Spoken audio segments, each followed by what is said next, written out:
A ideia agora é a gente falar rapidinho sobre a documentação referente à Lei Complementar 101/2000, que é a Lei de Responsabilidade Fiscal, tá bom? Vocês sabem que em alguns tipos de contrato a gente tem que fazer uma declaração do ordenador de despesa em relação àquele contrato, falando que ele não gera, não cria uma despesa nova, né? Isso tudo vem em decorrência efetivamente da Lei Complementar 101/2000, que no artigo 16, esse aqui que está na tela, ele fala que a criação, a expansão ou aperfeiçoamento da ação governamental que acarrete aumento da despesa será acompanhado de estimativa de impacto orçamentário financeiro no exercício, que normalmente a gente faz isso no valor anualizado do contrato, e declaração do ordenador de despesa de que o aumento tem adequação orçamentária e financeira com a LOA e compatibilidade com o plano plurianual e com a LDO. É dessa declaração que a gente está falando, tá? Importante ficar claro que isso aqui vale para as atividades de custeio, principalmente, né? Então, para fins dessa lei, considera-se adequada à LOA o objeto, a despesa, objeto, ação de dotação específica o suficiente que esteja abrangida por crédito genérico. Isso quer dizer o quê? Na LOA, normalmente quando se indica a despesa, por exemplo, as nossas despesas de vigilância, limpeza, manutenção predial, elas são incluídas numa ação específica para funcionamento das unidades, né? Então, essa é a ação genérica. Não tem um objetivo falando necessariamente a vigilância da unidade tal no valor de tanto. Tem um valor genérico para cobrir todas as despesas de funcionamento da unidade. E isso também está compatível com o plano plurianual e a LDO, que são os documentos que baseiam o orçamento para o exercício seguinte.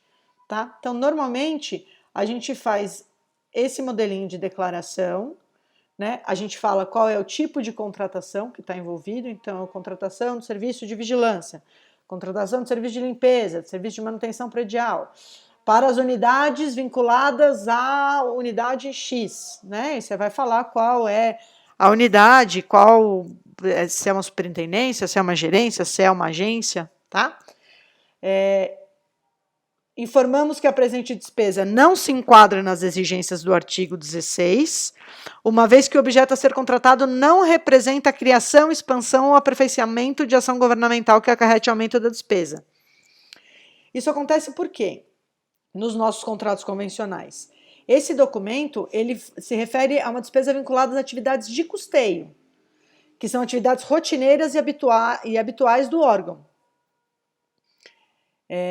Até nesse parecer da AGU 389, que eu coloco aqui também nessa declaração, ele fala aqui, ó, não se considera ação governamental a despesa destinada ao custeio de atividades rotineiras e habituais dos órgãos federais, ainda que haja aumento no custo de tais atividades.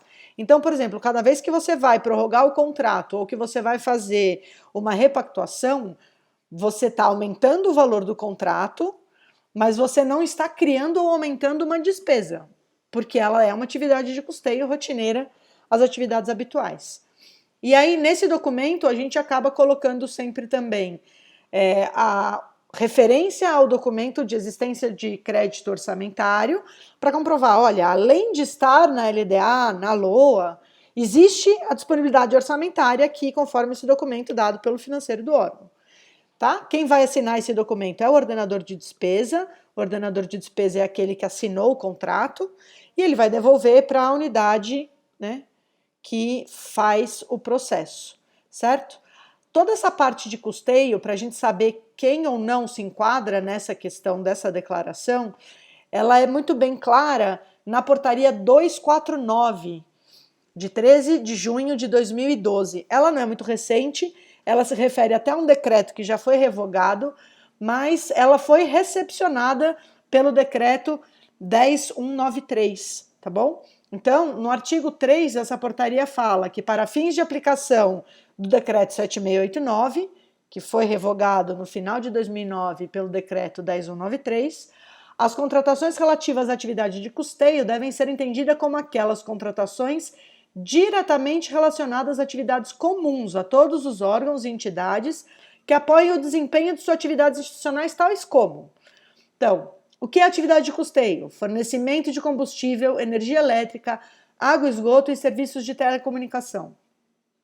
Atividades de limpeza, segurança, vigilância, transporte, informática, cooperagem, recepção, reprografia, telecom, manutenção de prédios, equipamentos e instalações, conforme o decreto 2271. Esse 2271 também foi revogado pelo decreto 9507 de 2018. 3. Realizações de congressos e eventos, serviços de publicidade, serviços gráficos e editoriais. 4. Aquisição, locação e reforma de imóveis. 5. Manutenção e locação de veículos, máquinas e equipamentos. O enquadramento do objeto da contratação como atividade de custeio deve considerar a natureza das atividades contratadas, conforme disposto nesse artigo, e não a classificação orçamentária da despesa.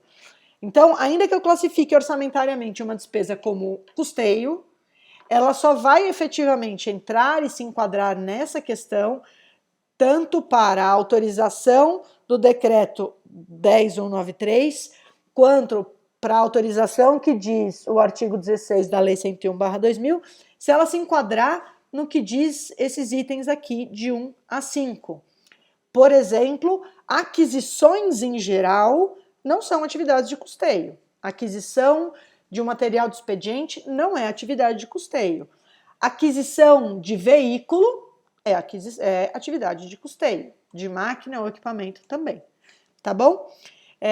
Então eu vou deixar no link aqui da descrição desse vídeo o caminho para essa declaração, para quem quiser pegar o modelinho dessa declaração. Se vocês quiserem alguma dúvida ou quiserem deixar algum comentário, pode escrever aqui embaixo também. Até a próxima!